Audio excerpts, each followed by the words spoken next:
Grr, arg. Hello!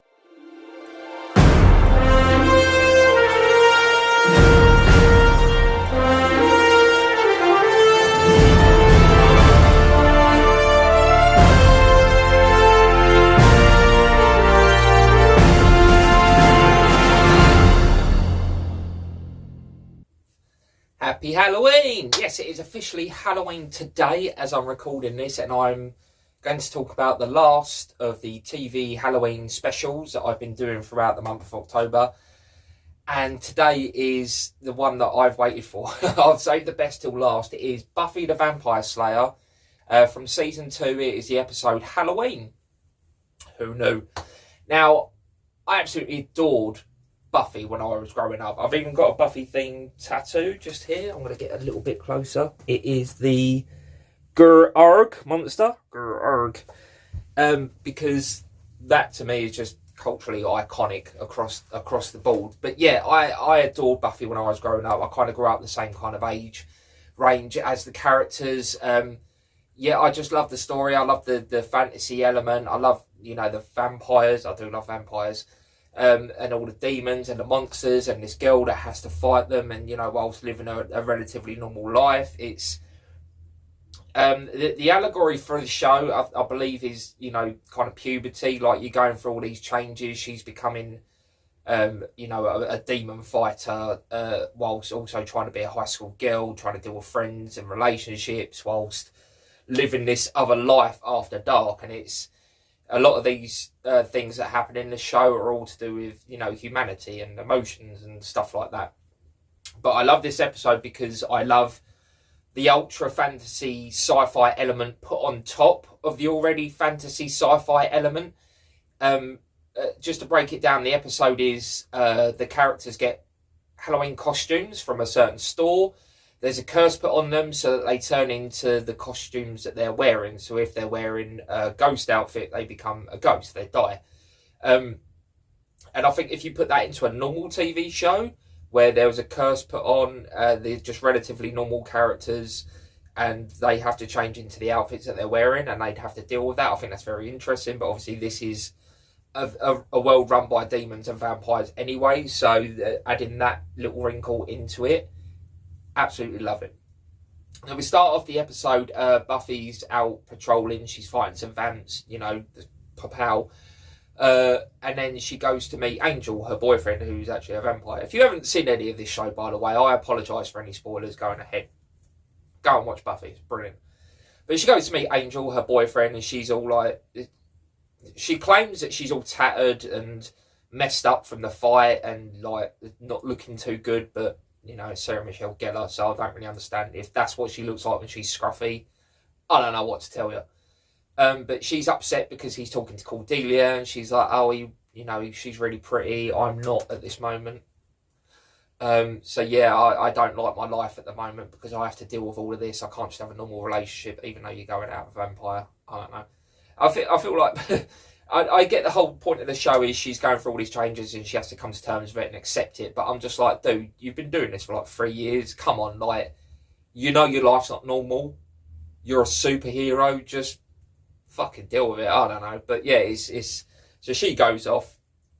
She decides to do a little digging on Angel. She wants to find out what he was like when he was, younger and possibly human.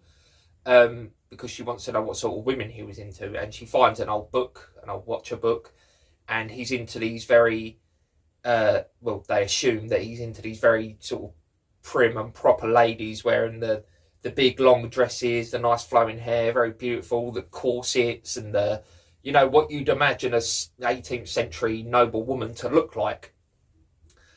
So all the characters go off to the Halloween store to get their costumes. Willow decides she's going to be a ghost, even though Buffy's like, come on dude, it's Halloween, be sexy, be, and Willow's like, that's not really me, and Buffy's like, that's the point, at Halloween you're not the person that you normally are. See? Synergy. Xander turns up with a toy gun and he's like, yeah, I've got army clothes at home, I'll just do that, that'll do me. Buffy sees an old style dress, an old, like I said, the long flowing princess looking noble lady dress, and she's like, that's some of me, that's what I'm going to do, I'm going to impress Angel, even though, you know, he already likes her. They go off, they get ready.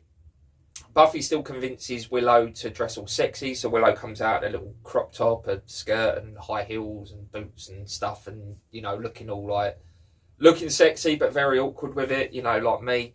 So I totally get it, Willow, I totally get it. But she decides she doesn't want to do that, that's not her, so she puts a ghost sheet over the top of her. That comes into play later. Meet up with Xander, and then they go off to the high school because they've been signed up to take kids out for Halloween, which I think is really cool. England should do that. We're not really a big Halloween country. We do appreciate Halloween. You know, my kids are going out trick-or-treating tonight. I'm going to stay at home with the dogs and hand out candy. But yeah, it's not like as big of a thing here as it is in the US. They just go all out, which I really appreciate. I'd love to just spend one Halloween or a Christmas or both in America just to take in the whole thing, the whole wonder of it. I just think it'd be absolutely amazing. But they go get the kids and they go out and start trick-or-treating. Now, it turns out that the shop that they got their costumes from is run by a man named Ethan Rayne. Love Ethan Rayne, one of the best villains across all of media. Don't at me, don't argue, it is true. Absolutely incredible villain. I love Ethan Rayne. I wish he was in this more, because he's just a very, like, English gentleman, and he's just a scoundrel and a coward, and, you know, he's not a big, strong, imposing person, but he knows a bit of magic and he knows what he's doing. And I just think he's brilliant, absolutely brilliant. Yes, that is my English accent on top of my already English accent. Him and Giles just, well, yes, quite. But yeah, he casts a spell with this statue that's got two heads either side, one happy, one sad, or I can't remember. So yeah, he casts a spell, and then all of a sudden, poof, across Sunnydale, all the people, all the children wearing these costumes from his store switch. Little kids turn into demons. Willow collapses and dies because she's a ghost, but her body rises up out of the ghost costume, and she's just sexy Willow, and she's toodling around. Buffy becomes the 17th century, 18th century lady. She's all like, oh no, what's going on? It's a demon. Oh, it's a car, but it's a demon. She's out of it. She's not Buffy. She's gone. She's out of the equation. And Xander, he does this great thing because they make it look like this spell that's going around is like being bitten by a wasp, because he's very like, oh, what was that? And he sort of turns, and his gun goes out of shot like this. And then as he turns, the music swells and it's all dramatic, and he comes back up with a real big gun, like not a plastic, a real gun. And I love the way they filmed it, because you can tell when he went down like this, I feel like someone passed him the other gun and he came back up with it. It's done very slyly. If you watch, you can see that it's what's happening. In movies, when they switch an actor out between like going through a room or something, they call it a cowboy switch. I'm wondering if that's the same thing. So yeah, he's all like army man shooting, you know, trying to kill kids basically.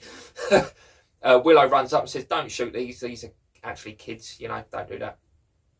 They all gather. Xander, Willow, and Buffy. Buffy's again a demon. So they take her into a house, and she's all like, I don't know what's going on. I'm so proper. Oh.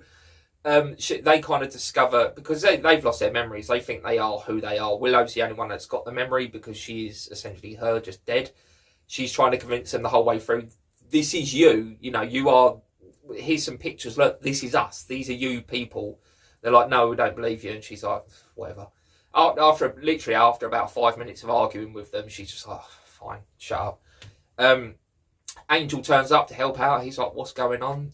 Cordelia turns up. She's wearing a cat costume, and they're all like, Willow's like, you're not a cat, you are Cordelia. But Cordelia bought her costume from another shop, and she's like, whatever. You know, Cordelia just like, like, she doesn't care. She doesn't know what's going on. She doesn't care. She just wants to get out, you know. She just wants to go home. So Angel takes Buffy into the kitchen. A demon breaks in. He's fighting off the demon. And when he's fighting, he goes all like, vampy. Buffy sees it, demon, and runs off. He chases after her. And then the rest of the gang chase after them. All the while, in the background, Spike. Maybe better than Ethan Rayne, actually. I'll push Ethan Rayne to one side. Spike is one of the best villains in all of media. Absolutely adore the man. Growing up, I believed he was British. I was under the understanding that he is English. James Masters, the actor, is actually from Texas, and he's got a very droll accent. But yeah, in this, he's very like, oh, I'm British, innit? And he's got that accent. Now, any other show, if he was doing that accent, cringe. I would hate it because it is British, you know, but it's very like, eh. But with him and his character and the surroundings and the settings, love it. Can't fault him for it. I think it's absolutely brilliant.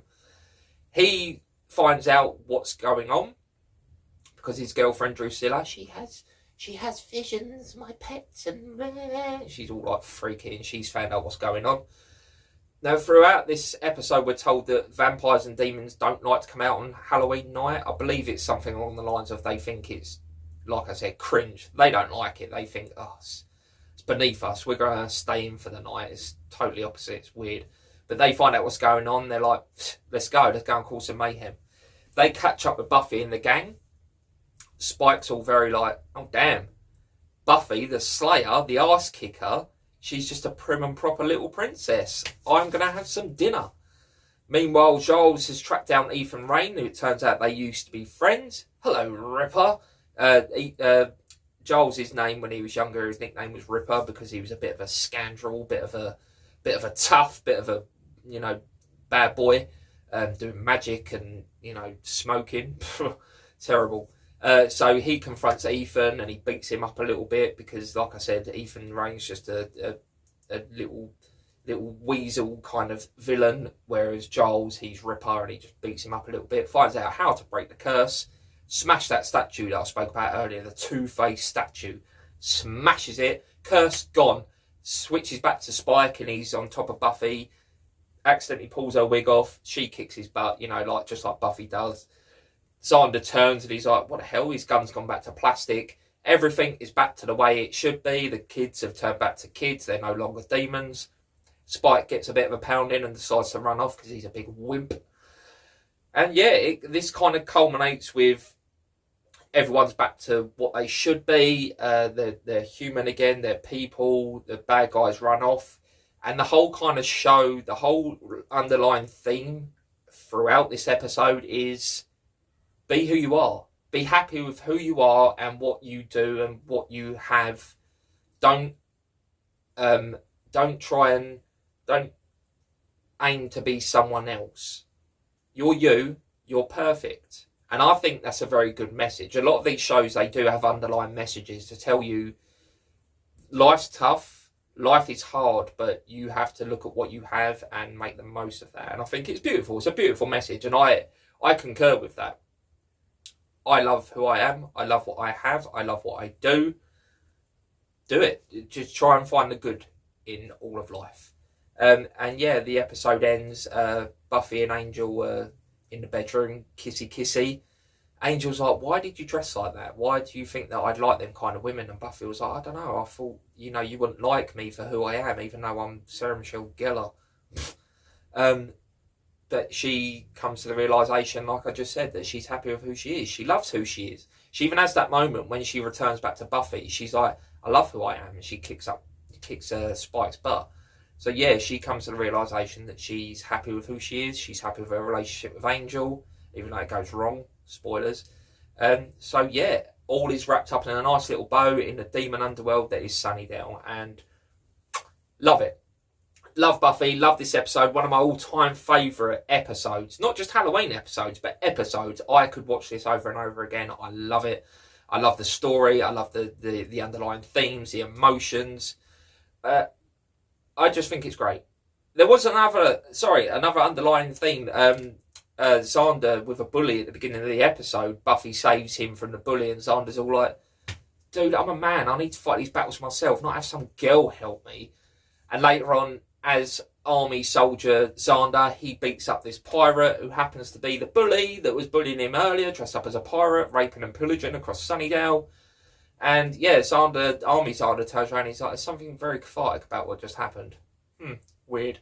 But yeah, they remember everything that happened whilst they was under that spell. So later on throughout the series, Xander has a little bit of army knowledge going on, and I think that's cool. I think that's a neat little thread to throw out throughout the whole run of Buffy. He still has that sort of like army knowledge that he remembers deep down somewhere in his subconscious. So I think that's cool. But yeah, that's it. That's the episode. That's the end of October. That's the end of Halloween. That is Buffy the Vampire Slayer Halloween. Love it. I am going to give it I'm going to give this a 9.5 stakes out of 10, because like I said last week with The Simpsons, I gave that a 9 out of 10 because nothing's perfect. This is so close to being perfect. There's a few little quibbles that you could have about the episode and Buffy the Vampire Slayer in general. I know there's a lot of haters, but there's more fans than there are haters. I get it, but nothing is perfect, so I'm going to give this 9.5 out of 10 because it's just slightly better than last week, The Simpsons. So that's it. That's the end of Halloween. I don't know what the hell I'm going to do for November. Something to do with fireworks, I suppose. Yeah. Like, subscribe, do the comments, do all of that stuff, please, because I'm really enjoying being back and doing this. Let's have some interaction. Let's have some feedback. Let's just go nuts and build this channel and see what happens. I'm Aaron Talks Films. I'll speak to you next week. Goodbye. And your costume? I'm a ghost. Yes. The ghost of what exactly?